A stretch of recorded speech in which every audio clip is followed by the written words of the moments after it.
Today, offending someone has become incredibly easy. In fact, just stating this observation alone could lead to misunderstanding. In the age of social media, we are constantly bombarded with vulgar language, conflicting opinions, and sometimes cruel remarks. Perhaps this is why language control and censorship are increasingly prevalent. Sometimes, depending on the circumstances, this can be beneficial, such as protecting adolescents from inappropriate content. However, when everything is pushed too far, we wonder if we are becoming overly sensitive. According to Stoic philosophy, we are not offended by the offense itself, but by our choice to feel offended. The words of others can only hurt us if we allow them to. It's also worth reflecting that in modern society, focusing on sensitivity and hurt feelings may make us lose resilience and understanding. Instead of striving to restrain every potentially harmful word, perhaps we should learn to strengthen our inner selves so as not to be shaken by others' words. This does not mean ignoring rudeness or disrespect, but rather finding ways to maintain inner calm and balance, regardless of external circumstances. In this video, I'll share with you the Stoic wisdom that can help us build a stronger mindset.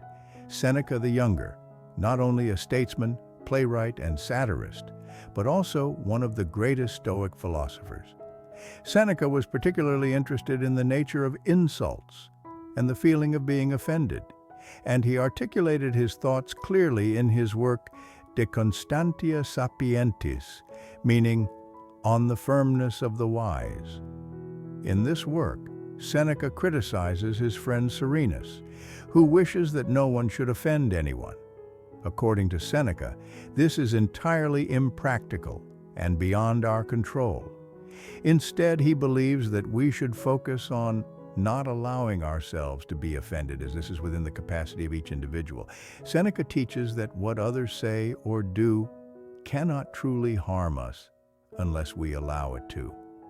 This is a powerful reminder about controlling our emotions and reactions to negative situations.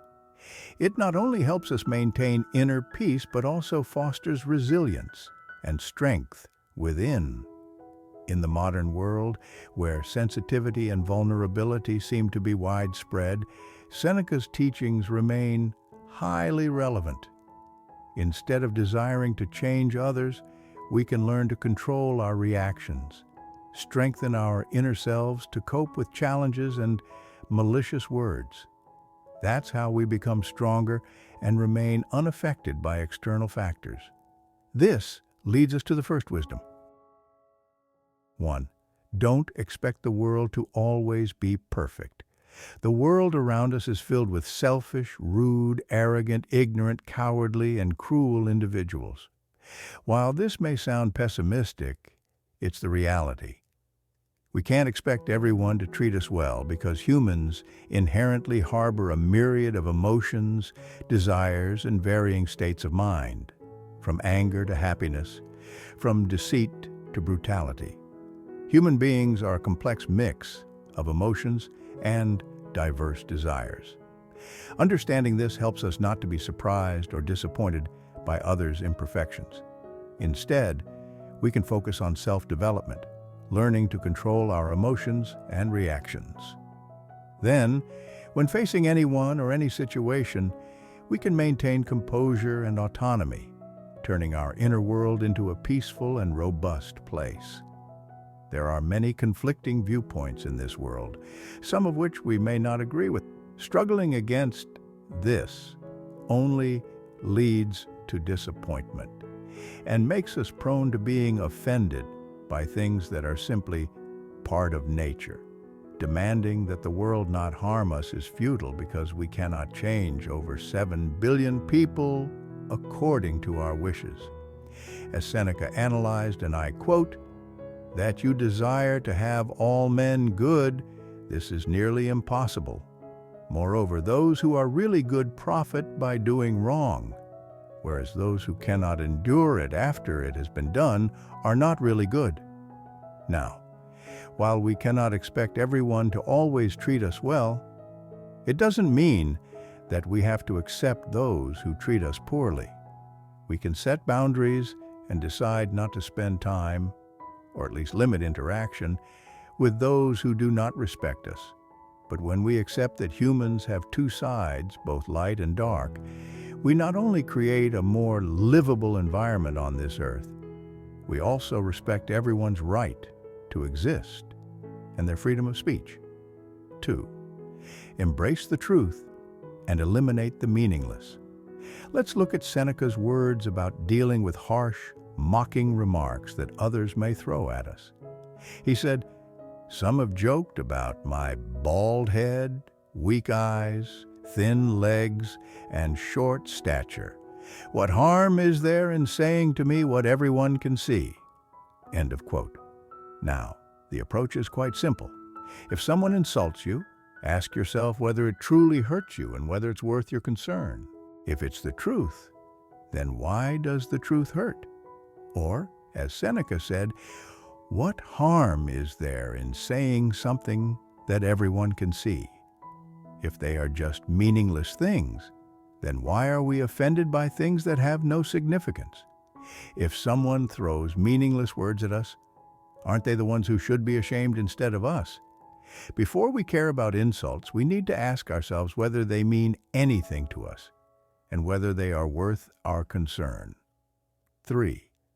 Dive deeper into yourself. Seneca recognized that, strangely enough, many people consider being insulted as one of the worst things that can happen. He wrote, "Many think that there is nothing more bitter than being insulted. Therefore, they will find being flogged more preferable than being slapped. And those who think that lashes and death are more bearable than insults." In Seneca's time, being slapped was considered a serious insult. He lived during the time of Jesus Christ, so it's not surprising that the Bible speaks of turning the other cheek after being slapped. In that context, slapping was not just a physical action, but also a form of insult.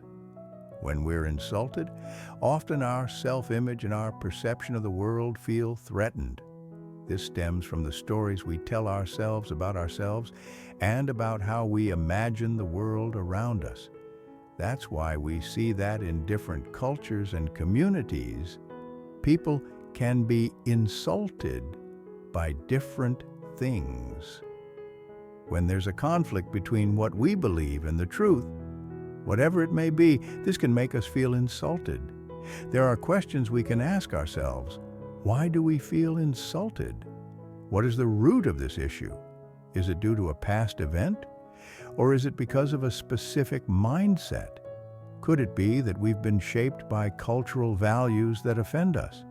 To me, seeking the reasons behind our emotions is a sign of maturity, rather than just pointing fingers at the external world immediately.